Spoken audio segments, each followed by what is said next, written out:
आर्या का भी था और एक बार फिर से वो चर्चा में आ गई हैं और ये कहा जा रहा है कि अब वो महामंडलेश्वर बनने जा रही हैं। जरा देखिए।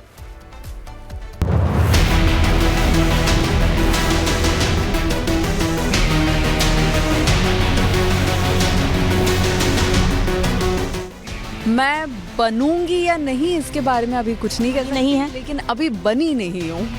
मैं साध्वी नहीं हूँ कहने वाली हर्षा रिछारिया क्या संन्यास लेने वाली है? कि अब संत दीक्षा लेकर महामंडलेश्वर बनेंगी हर्षा रिछारिया? क्या ग्लैमर की दुनिया को पूरी तरह से छोड़ आध्यात्म के आंगन में कदम रखने वाली है हर्षा रिछारिया? नमः पार्वती पते हर हर महादेव शंभु। महाकुंभ में निरंजनी अखाड़े की शोभा यात्रा में नजर आई हर्षा एकाएक सोशल मीडिया पर छा गई थी, जिनके इस बयान ने तो मानो हड़कंप ही मचा दिया था कि अब वे आध्यात्मिक यात्रा पर हैं। मगर अब एक बार फिर हर्षा के नए बयान की चर्चा तेज हो गई। मुझे कोई पछतावा नहीं है, मुझे कोई कष्ट नहीं है, मैं बहुत खुश हूँ, बहुत ज्यादा खुश हूँ। और जब मैं ऐसे लोगों से मिलती हूँ जो अध्यात्म से जुड़े हुए हैं, जिनके चरणों में रह के बैठ के मैं बात कर सकती हूँ, चीज़ों को समझ सकती हूँ, चीज़ों को और गहराई से जान सकती हूँ, क्योंकि मैं कहीं ना कहीं इस महाकुंभ में इस उद्देश्य से आई थी कि मैं धर्म को जानूंगी, धर्म की गहराई जानूंगी, मैं महाकुंभ को जानूंगी, मैं जो हमारी सनातन संस्कृति है मैं उसको जानूंगी। तो मुझे जहाँ भी मौका दिख रहा है उसको जानने का मैं जान रही हूँ और मैं उसमें बहुत आनंदित हूँ। तो सुना आपने, मध्य प्रदेश के बुंदेलखंड की हर्षा अब सनातन की संदेश वाहक बन अध्यात्म की अलख जगाने वाली हैं, जो शिव भक्ति में लीन हो सनातन का संदेश देते देते अब आध्यात्म के रंग में पूरी तरह से रंग गई और कह रही हैं कि महाकुंभ से बहुत कुछ सीखा है। तो मुझे कंफर्ट जोन का बिल्कुल भी नहीं पड़ा है और ना ही मैं चाहती हूँ कि मैं महामंडलेश्वर बनूं।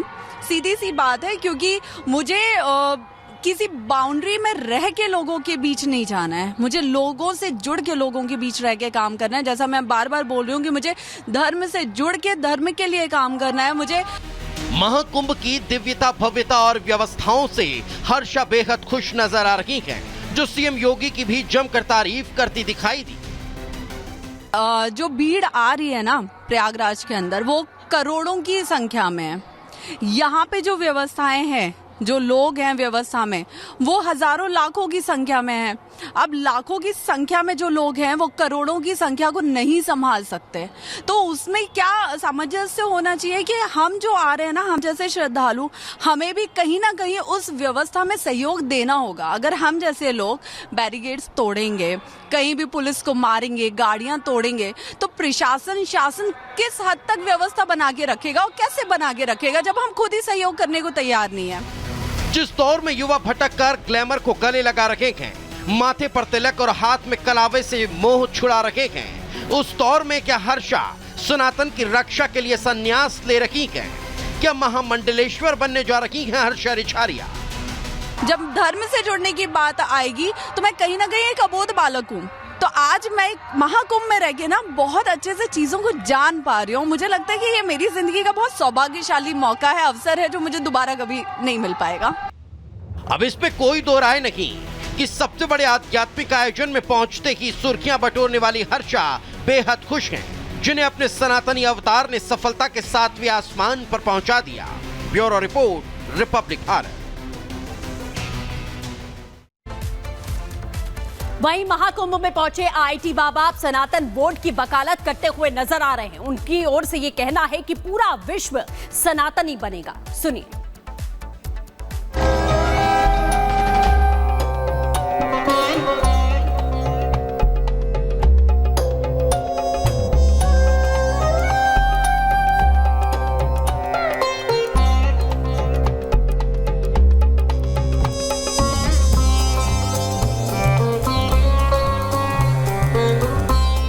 संगम नगरी पर 144 साल बाद लगे महाकुंभ से हिंदू एकता के नए युग का आरंभ हो गया। शुरू हो गया संगम नगरी के दिव्य और भव्य द्वार से नई शक्ति के संचार का युग।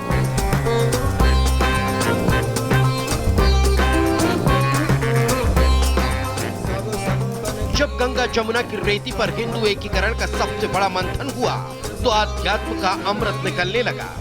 जय जय सीताराम नमः पार्वती पतये हर हर महादेव। इसी आध्यात्मिक अमृत को सहेजने और धर्म रक्षा को सुनिश्चित करने 27 जनवरी को संगम नगरी में धर्म संसद का आयोजन हुआ, जिसमें प्रत्येक सनातनी ने पुरजोर तरीके से सनातन बोर्ड की मांग की, जिसमें अब IIT बाबा भी पीछे नहीं हैं।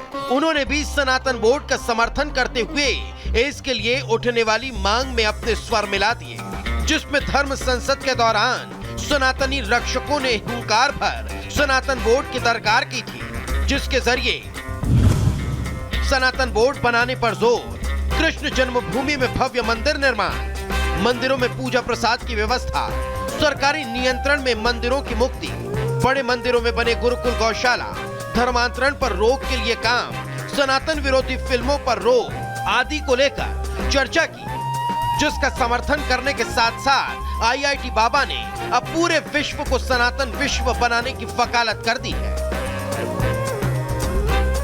धर्म संसद भी हुई, सनातन बोर्ड की मांग रखी गई, गौरक्षा को राष्ट्रमाता का दर्जा मिले, इस तरह की मांगे रखी जा रही है। इसको कैसे देखते हैं आप? होना चाहिए, बेस है ना, वही तो मैंने आपको बताया कि जो आधार है जब तक उसको नहीं बदलोगे तब तक ऊपर वाली चीज नहीं बदलेगी। तो कुछ कुछ चीजें ये आधार है। एकाएक चर्चा में आए IIT बाबा ने न सिर्फ सनातन बोर्ड का जिक्र किया, बल्कि वो कुंभ की व्यवस्थाओं को लेकर भी गदगद नजर आए, जिन्होंने बेहतरीन व्यवस्थाओं की बात करते करते CM योगी आदित्यनाथ की जमकर तारीफ की। उन्होंने कहा कि CM योगी अच्छे प्रशासक हैं। महाकुंभ को लेकर श्रद्धालुओं को कोई दिक्कत ना हो, इस तरह की तैयारियां की गई और इसको लेकर काफी लोगों में संतुष्टि भी दिख रही है। आप कैसे देखते हैं इसको? नहीं, बनाई तो काफी सही से है वो लेकिन एंटीसिपेशन के हिसाब से उनको थोड़ा और तैयारी रखनी चाहिए, वही ना। आप मानते हैं योगी आदित्यनाथ एक बेहतरीन प्रशासक है? संगम की रेती पर रात दिन आध्यात्मिक रंग में रंगे रहने वाले बाबा देश दुनिया में होने वाले बड़े बदलावों की तरफ भी इशारा करते नजर आए, जिन्होंने कहा कि इस महाकुंभ के बाद देश में बहुत कुछ बदलने वाला है। क्या आपको लगता है क्या वाकई कुछ लॉजिकल चीज है प्रयागराज में संगम में आकर स्नान करना वाकई फलदायी होता है, या अगर एक जा रहा है बाकी आ रहे हैं, पीछे पीछे ये सब हो रहा है? इस स्नान को, इस पर्व को कैसे देखते हैं आप? गेम चेंजिंग है ना ये, देखना आप, यहाँ से सब कुछ बदल जाएगा। क्या बदलेगा और कैसे? समाज की दिशा, किस दिशा में जा रहे हैं हम, क्या वो सही है? संगम पर सनातन को समझने के साथ साथ संतों का आशीर्वाद